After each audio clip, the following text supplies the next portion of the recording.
All right, welcome. Today, we are diving into a really special kind of firefighting.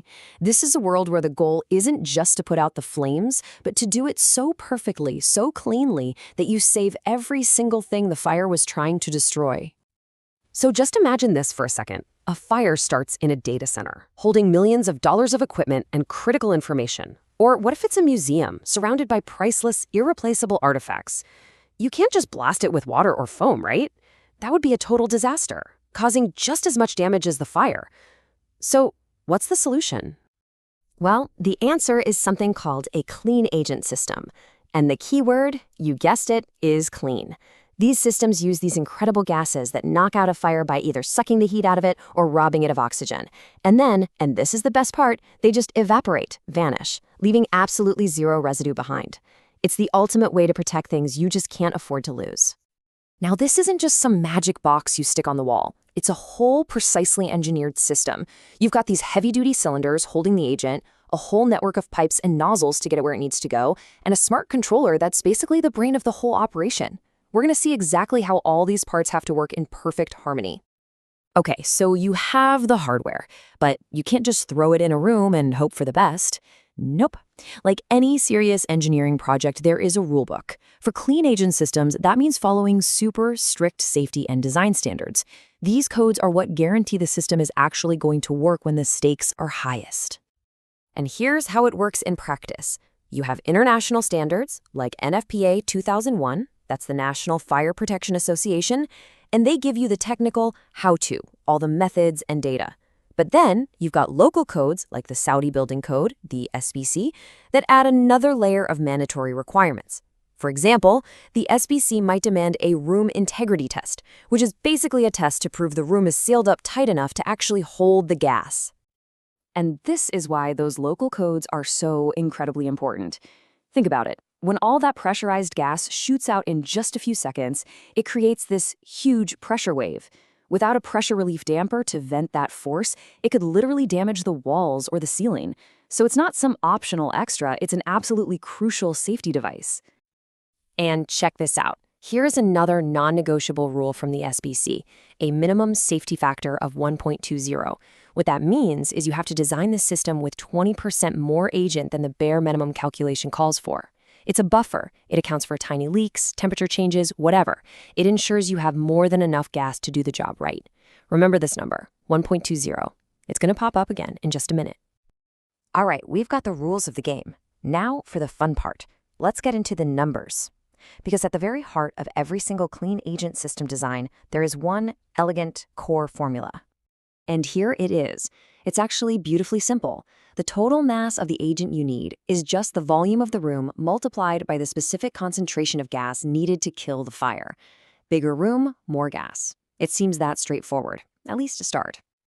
Of course, in practice, there are a few more steps. You start with the room's volume. Easy enough. Then you look up the correct concentration in the NFPA tables for the agent you've picked. And then, and this is the critical part, you have to apply those adjustments for things like temperature, altitude, and, you guessed it, those mandatory safety factors required by the local code.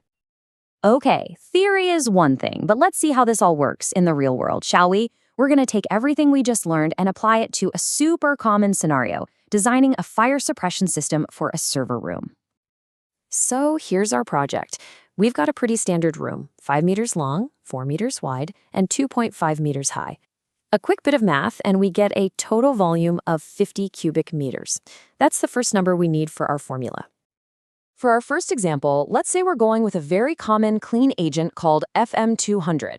The agent you choose is a huge decision because each one has totally different properties and needs a different concentration to work. Okay, so we check the NFPA 2001 tables, and they tell us the concentration we need for FM-200 is 0.72 kilograms per cubic meter. So we multiply that by our 50 cubic meter room, and we get an initial mass of 36 kilograms. Looks simple enough, right? But hang on a second, we're not done yet. Remember those rules of the game we talked about? That initial calculation is just the starting line. In the real world, compliance with the code is everything. So we take our 36 kilograms and we multiply it by that all-important 1.20 safety factor. And that gives us our final code-compliant mass, 43.2 kilograms. See? That critical 20% safety buffer is now officially built right into our design. Now, just to see the difference, what if we pick another agent? Let's run the numbers one more time, but this time using NOVEC 1230.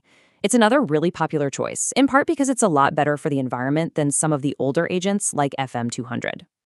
And get this, for the exact same 50 cubic meter room, the final mass we need for NOVEC 1230 is only 32 kilograms. This just goes to show you how much the choice of the chemical agent itself can dramatically change the entire system design. But look, calculating the amount of gas is just step one. After that, engineers have to use some pretty sophisticated software to verify the physical system.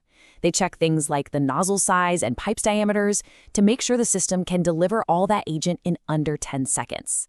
Then, they have to prove the room is sealed well enough to hold that concentration for at least 10 minutes to make sure the fire doesn't reignite.